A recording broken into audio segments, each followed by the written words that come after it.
इस वीडियो में हम करेंगे the dying sun first chapter की एक्सरसाइज और उसकी ग्लोसरी को डिस्कस। ये जैसे कि हमारे सामने कुछ वर्ड्स हैं, ये है ग्लोसरी और इनको कहा जा सकता है नोट्स, यानी कि ये वर्ड्स एक्सप्लेन करने हैं। फर्स्ट वर्ड हमारे सामने है पैक। पैक मीन टू से पैक करना, किसी चीज़ को बांधना। पुट इनटू बॉक्स, डिब्बे में रखना। गेट और become crushed into small space, यानी कि एक छोटी सी जगह में रखकर उसको बांध देना। आई मस्ट पैक, ये एग्जाम्पल है। I must pack my suitcase before the taxi comes to take me to the station. मुझे अपना सामान बांध लेना चाहिए, यानी कि सूट केस बांध लेना चाहिए इससे पहले कि टैक्सी मुझे स्टेशन पर ले जाने के लिए आ जाए। स्पेयर, स्पेयर का मतलब हम लेते हैं फालतू होना। स्पेयर एक्स्ट्रा होना। डू विदाउट, जिसके बगैर काम चल जाए। लेट एन अदर हैव, कोई ऐसी चीज़ जो किसी और को भी दे दी जाए। Give what is not needed, ऐसी चीज़ जिसकी आपको ज़रूरत नहीं वो किसी और को दे देना। एग्जाम्पल है, she told the robber to take her money but to spare her life. उसने चोर से कहा कि वो मेरे पैसे ले ले लेकिन मेरी ज़िंदगी बख्श दे, यानी कि स्पेयर रिलीज़ करना, आज़ाद करना, बख्शने की सेंस में यूज़ हुआ है। Can you spare the beggar a rupee? Spare let another have, यानी कि क्या तुम बैगर को 1 रुपया दे सकते हो। We have a spare bed for visitors, spare खाली या एक्स्ट्रा की सेंस में भी यूज़ होता है। आने वालों के लिए हमारे पास एक खाली या एक एक्स्ट्रा बेड है। Have you a spare shirt? Spare extra shirt to lend me, मुझे देने के लिए क्या तुम्हारे पास एक स्पेयर शर्ट है? तो यानी कि स्पेयर फालतू, बख्शने, एक्स्ट्रा की सेंस में यूज़ होता है। Third word average. Average mean to से औसत।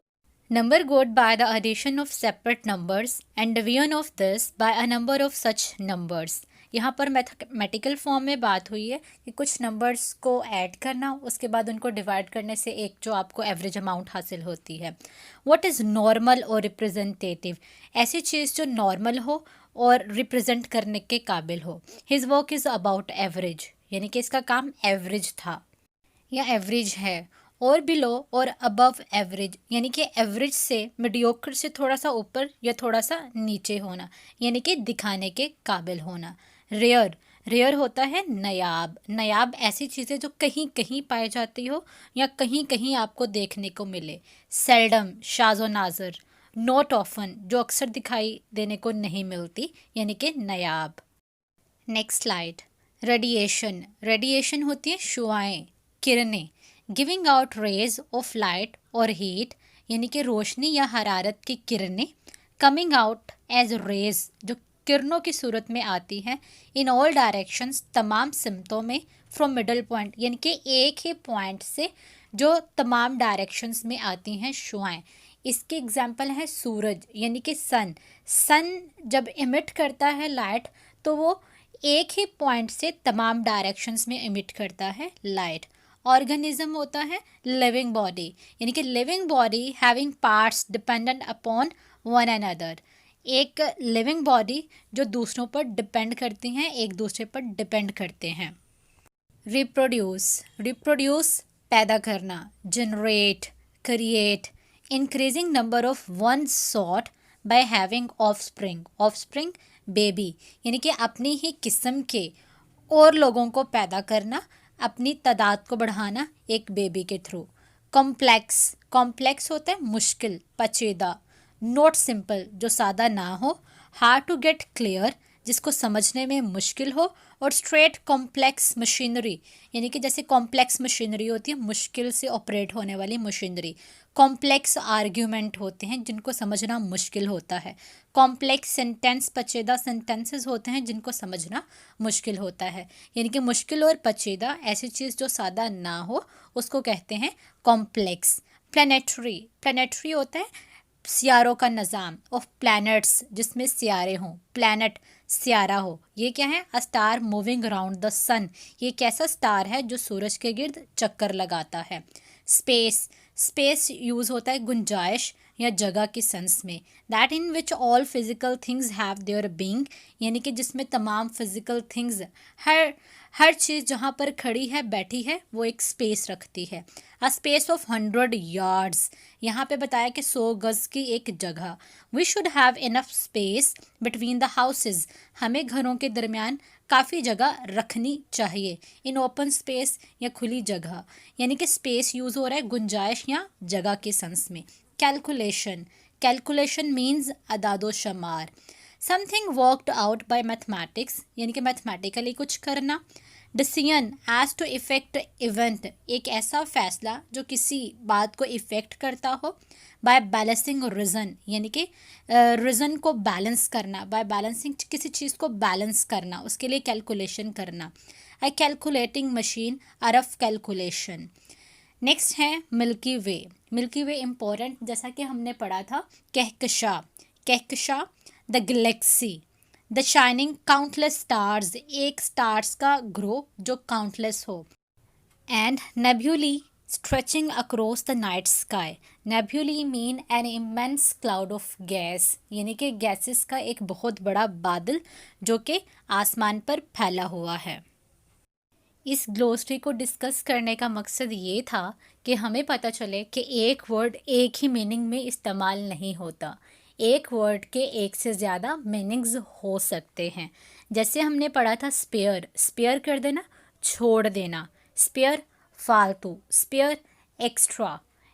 तो यानी कि एक वर्ड के एक से ज़्यादा मीनिंग्स हो सकते हैं, यही मकसद था इस ग्लोसरी का हमें समझाना। Now come to the question answers.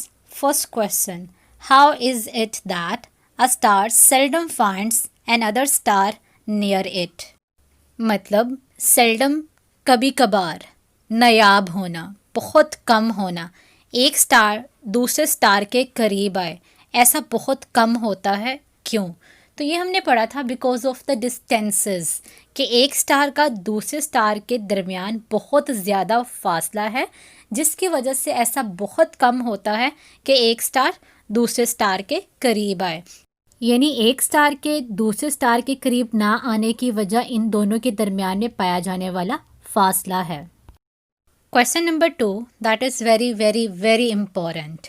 What happened when, क्या हुआ जब, according to sir James Jeans, a wandering star, एक घूमता हुआ सितारा, वॉन्डरिंग घूमते हुए, थ्रू स्पेस में, केम नियर द सन, क्या हुआ जब एक घूमता हुआ सितारा सूरज के करीब आया? ये क्वेश्चन बहुत इंपॉर्टेंट है।